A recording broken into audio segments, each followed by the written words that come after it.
श्री सीतारामचंद्राभ्याम नमः।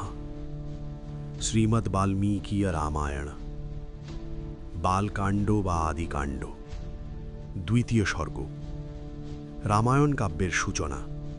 বাল্মীকি কর্তৃক নারদের পূজা, তমসা তীরে ক্রৌঞ্চ মিথুন থেকে ক্রৌঞ্চের হত্যা দর্শনে শোকার্ত বাল্মীকি কর্তৃক বেদকে ছন্দবদ্ধ বাক্যের দ্বারা অভিশাপ প্রদান এবং ব্রহ্মা কর্তৃক বাল্মীকিকে রামচরিত কাব্য লেখার উপদেশ। বাণী বিশারদ ধর্মাত্মা তার মুখে সেই কাহিনী রামচরিত শ্রবণ করে শিষ্যদের সঙ্গে নিয়ে মহামুনি নারদের অর্চনা করলেন। অনন্তর তার দ্বারা যথাবিধি পূজিত হয়ে দেবর্ষি নারদ বিদায় প্রার্থনা করলেন এবং বাল্মীকির অনুমতি নিয়ে আকাশপথে চলে গেলেন। দেবর্ষি নারদ দেবলোকে চলে গেলে মহর্ষি বাল্মীকি মুহূর্তকাল পরেই গঙ্গার অনতি দূরে তমসা নদীর তীরে গেলেন। মহর্ষি তমসা নদীর তীরে এসে জলে অবতরণের ঘাটকে কর্দম্যহীন দেখে পার্শ্বে অবস্থিত শিষ্যকে বললেন, ভরদ্বাজ, দেখো এই তীর্থ অর্থাৎ ঘাট কর্দম্যহীন, সাধু ব্যক্তির মনের মতো স্বচ্ছ এবং রমণীয় এর জল। হে বৎস, কলস রাখো, আমার বলকল দাও, এই উত্তম তমসা তীর্থেই আমি অবগাহন করব। মহাত্মা বাল্মীকি কর্তৃক এইরূপ কথিত হয়ে গুরুসেবা পরায়ণ ভরদ্বাজ বাল্মীকি মুনিকে তার বলকলটি দিলেন। জিতেন্দ্রীয় মুনি শিষ্যের হাত থেকে বলকল বসনটি গ্রহণ করে সেই বিশাল বনের শোভা দেখতে দেখতে চারিদিকে ভ্রমণ করতে লাগলেন। সেই বনের নিকটে ভগবান বাল্মীকি অচ্ছেদ সম্বন্ধে আবদ্ধ, বিচরণশীল ও মধুর পূজনরত একজোড়া ক্রৌঞ্চ মিথুনকে অর্থাৎ একটি ক্রৌঞ্চ ও একটি ক্রৌঞ্চিকে দেখতে পেলেন। তার দৃষ্টির সম্মুখেই পাপকর্মা পশুদের প্রতি সর্বদাই শত্রুতাপরায়ণ কোনো এক ব্যাধ সেই ক্রৌঞ্চ মিথুন থেকে পুরুষ ক্রৌঞ্চটিকে হত্যা করল। পতি ক্রৌঞ্চকে স্বরাঘাতে রক্তাক্ত দেহে ভূতলে পতিত হয়ে প্রাণী রক্ষার জন্য অর্থাৎ বাঁচবার জন্য পাখা ঝটপট করতে দেখে স্ত্রী ক্রৌঞ্চি করুণ স্বরে রোদন করতে লাগল।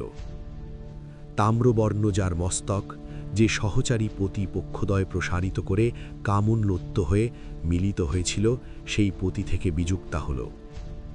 ব্যাধ কর্তৃক নিহত পক্ষীটিকে সেই অবস্থায় দেখে ধর্মাত্মা ঋষির অর্থাৎ মহর্ষির হৃদয় করুণায় পূর্ণ হল। তখন করুণায় অভিভূত ব্রাহ্মণ অর্থাৎ মহর্ষি ক্রৌঞ্চিকে বিলাপ করতে দেখে এটা অধর্ম অর্থাৎ অন্যায় এই মনে করে বললেন, হে ব্যাধ, যেহেতু তুমি প্রেম নিবেদনরত ক্রৌঞ্চ মিথুন থেকে একটিকে হত্যা করেছ, সেহেতু তুমি সংসার জীবনে নিরন্তর শান্তি পাবে না। তো এইরূপ বলার পর তার মনে চিন্তা উদিত হল, শোকার্ত হয়ে আমি এ কি বললাম?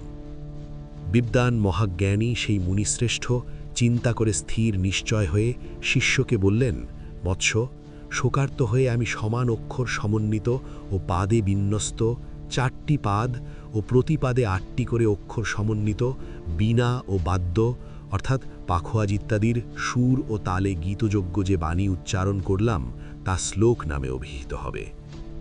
শিষ্য মুনির উত্তম বাক্যকে প্রফুল্লিত চিত্তে গ্রহণ করলেন এবং মুনিও শিষ্যের প্রতি সন্তুষ্ট হলেন।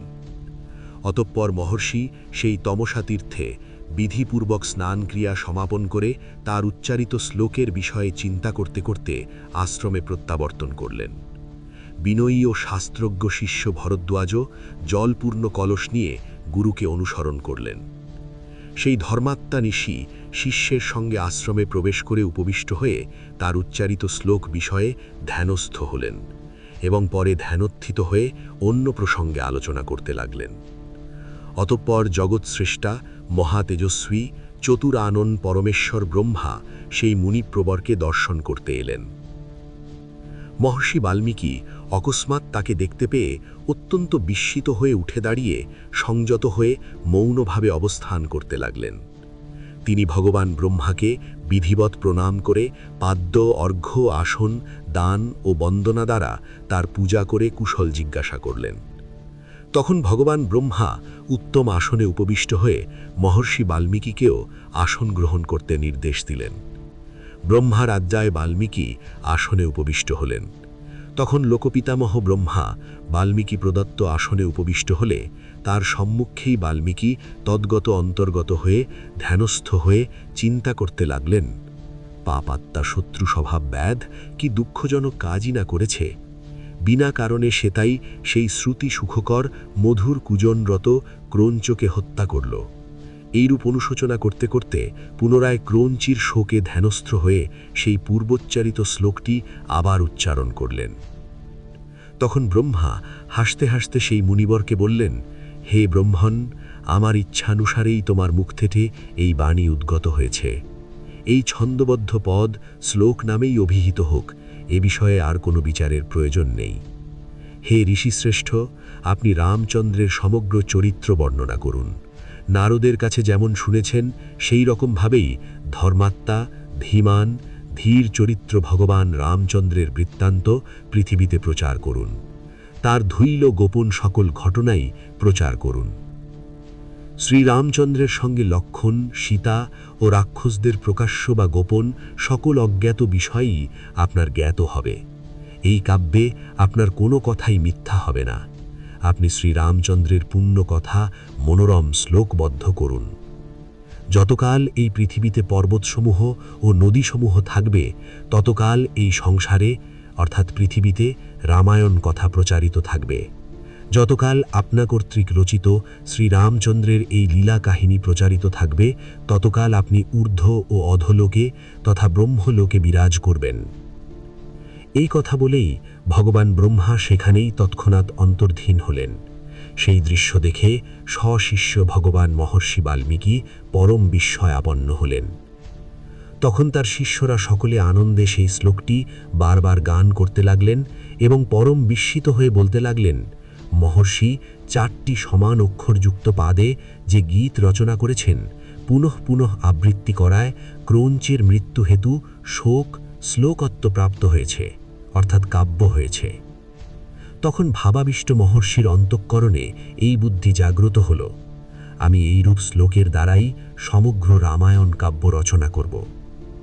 তখন উদার দৃষ্টিসম্পন্ন যশস্বী মহর্ষি বাল্মীকি সমাক্ষরযুক্ত গভীর অর্থ সমন্বিত রমণীয় পদারাজি দ্বারা বহুশস্ত্র শ্লোকে বা 24,000 শ্লোকে সেই কীর্তিমদ রামচন্দ্রের চরিত্র অনুসন্ধান করে মনোহর কাব্য রচনা করলেন। অতএব হে ভাবুকজন, মহর্ষি প্রণীত সমাস সন্ধি প্রকৃতি প্রত্যয়যুক্ত দোষ নির্মুক্ত মধুর ও প্রসাদ গুণময় বাক্যে গ্রথিত রঘুপতি রামচন্দ্রের চরিত কথা এবং দশানন রাবণের বধ বার্তা শ্রবণ করুন।